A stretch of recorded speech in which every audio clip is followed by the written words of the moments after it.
Colonies from the dark age of technology that survived the age of strife. In today's video, we look at dark age tech that is held by them, how it helped them survive, and what it might tell us about dark age technology, especially the bits that were sent out with colonists in STCs. So, welcome friends to another 40k video, and let's begin. First, the Black Judges, the self-appointed arbiters of human purity, life and death. Twisted and withered creatures, they have extended their life into millennia with ancient and dark tech. Now their bodies are shriveled and ravaged. They are encased in mechanized war machines to keep going. They need regular fusions of fresh human genetics. The extraction process is somewhat deadly. They preside over this process from their mobile headquarters, a barren, hollowed moon known as the Rock of Judgment. They get the young and healthy from a world, and for that the judges protect the planet from other Xenos, a galactic protection racket. The headquarters was protected by drones and warp-capable battleships. When they went up against the Iron Warriors, the judges were few in number. They were served by sable-robed acquisitors and functionaries. Gene-bred to serve them, they used neutron rays and chain hammers that could crack even Astartes' armour. Deeper in the Astartes found surgical theatres, and then the judges themselves. Their armoured frames were advanced and immune to bolter fire, and each of their number was like a dreadnought in firepower. Perturabo spied a weakness and brought in elite heavy weapons. After the judges, tech and knowledge was stripped by the warriors and shared with the Mechanicum, and the Rock of Judgment's orbital shipyards were taken and set to work by Perturabo.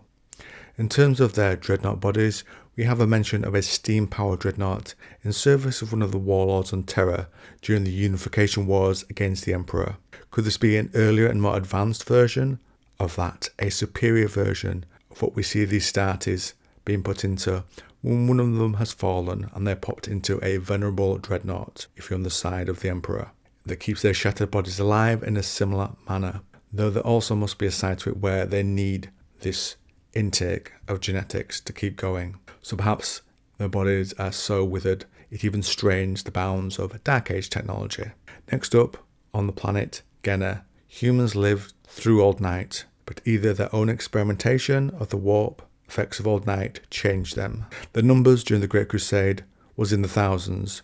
They were kept alive in life pods, and again we see that example of life extending technology, but at a heavy cost. And each of them commanded artificial humans dubbed simulacrum, who looked like humans but were synthetic. They initially joined the Empire of Man and then rebelled and drew the short straw when the World Eaters turned up at their door. They did overwhelm the forces of Angron just with numbers, but they ultimately conquer the planet, and the tech they then find within these simulacrums that allows them to receive commands was placed into the Butcher's Nails, Dark Age tech to resolve Dark Age tech issues, and this allowed the nails at first to be perfected and be the season's item for every World Eater. So we have that thread of psychic presence which we get with a lot of Dark Age tech, like it was more of an easy manipulation for Dark Age humanity to harness the power of the warp. Those are the basics. Now let's dive a little deeper from the novel Angron, Slave of New Syria. The Guennan simulacrums are dissected.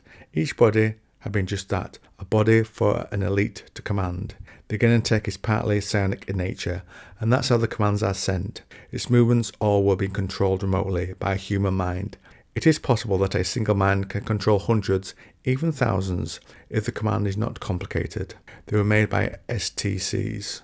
Now I think the generation of these artificial bodies that are controlled by a elite host, that does remind me of the technology we get with the Leagues of Votan, who can just keep knocking out perfect clones one after another.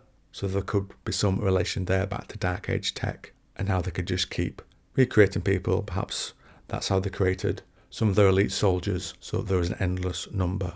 Also, using others to remotely explore and do things for a small elite group reminds me at least a little of the Men of Iron, Men of Stone relationship, when at one time Men of Stone were sent out into the galaxy, and the Men of Iron were their hands, i.e. those acting on their behalf. So I think that could be related tech as well. Now, Guardianal. This place has survived the Age of Strife and abandoned warp travel. They had 100 billion members of their empire, but it was in a small territory. A caste system of high lords ruled things. They failed during the Crusade, but its heavy industry lived on, and it became of value to the Imperium. In terms of the technology we are told about when they first meet the forces of the Emperor, they have been known to never find defeat against any enemy. The voidcast are mostly humans with enhanced muscles and black skin, covered with a secreted body shield against cosmic rays and 4 limbs. They have been made for this environment. This immediately put me in mind of the Votan, who were sent out to reach the galactic core and engineered with tech as we see here to really fine-tune people to do their best work in that environment. The engineering of their genetics is twisted to help them exist in that environment. So I'd say they'd have to have the knowledge of at least 1 man of gold stored up in an STC that they would use here. When you're deemed expired within this group, i.e. old, a member of the Pacify caste will find you and then Institute of Human Resourcing ensured that the flesh was stripped and bones ground, providing one final service to the state. An official was made to be lacking empathy.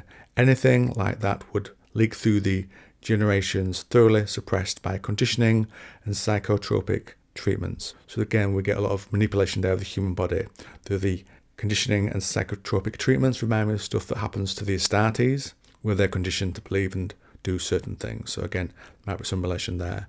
They were slaves to routine, we are told. And lastly, the Alamic quietude. In brief, they see themselves as the successors to Terra, not the Imperium.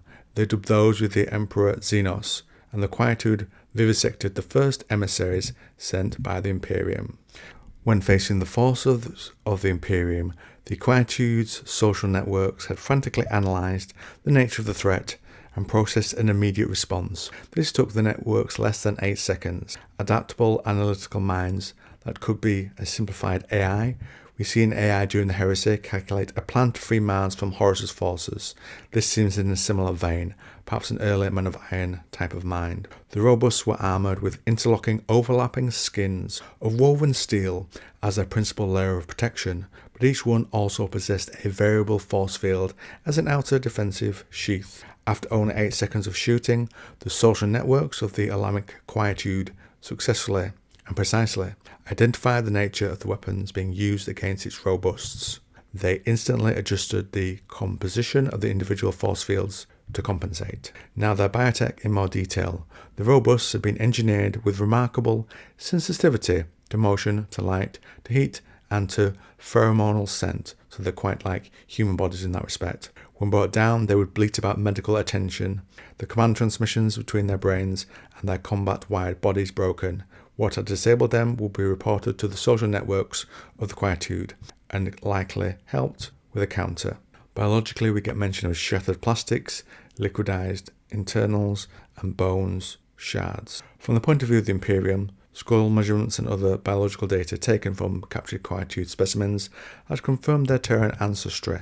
At some point, long before the fall of Old Night, a branch of Terran expansion had brought the quietude's gene pool into this outflung, unremembered corner of the galaxy. Again, possibly Votan there, in terms of the broad gene pool being used to create people. The commanders of the 40th Imperial Expedition Fleet, along with his technical advisors and savants, believed that this exodus had taken place during the first great age of tech, perhaps as long as 15,000 years earlier. The quietude possessed a level of technological aptitude that was extremely sophisticated, and so divergent from Terran or even Martian standards as to suggest a long incubation and possibly the influence of a xenobiological culture. One thing I'd just like to state here is that when I say that they use tech from the dark age of technology, I'm not saying that it stood still. Obviously, it could have developed, it could have been developed by them, especially if they have a more open mind to that sort of technology, unlike the Mechanicus. But clearly there could have been also Xenos influence along the way. At some early stage in their post-Terran life, the humans of the quietude had given up their humanity. They operated in social networks, cohered by communication webs, neurally spliced into them at birth. I wonder if they could be psychic in nature, like that one we covered earlier, like the tech used by Angron in The Butcher's Nails and the people from Guenna. They sacrificed most of their flesh anatomy to ritualized surgical procedures during childhood that prepared them to inhabit artificial bodies. Pretty much all that remained of a quietude adult, organically speaking, were the brain, skull, and spinal cord.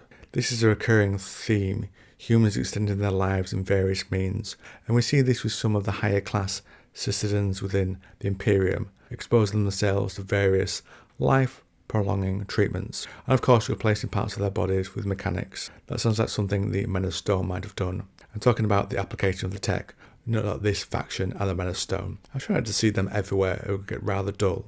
These rested in the neck socket of an elegantly engineered humanoid chassis, which contained the machine analog organs that fed the brain and kept it alive. That explained why the shot-up robots were pooling almost purple fluids around their carcasses instead of blood. The citizens of the Quietude wore hoods of silver circuitry over their skulls and hologram masks instead of faces. As the bolt guns killed them, the masks flickered out and failed, and revealed the self-inflicted inhumanity beneath, and with the initial contact, those taken and hurt confirmed their support of the Quietude. This verdict was shown with copious annotated evidence from its interrogation of the Imperial prisoners. Each prisoner, the Quietude stated, displayed over 15,000 points of differential that revealed them to be non-human imposters, as the vivisections clearly demonstrated, when in fact it is clear the Quietude that is deeply self-delusional. So those are my examples, trying to mix the interesting lore in the Great Crusade with some stuff from the Dark Age of Tech, to hopefully offer a little theory and insight. So those are my examples. Let me know your thoughts, please. If you like this video on 40k, then why not try this one? And if you want a whole load of videos about the Dark Age of Tech to stick on in the background whilst you're working, or maybe to sleep to, I guess, check out the playlist on the channel.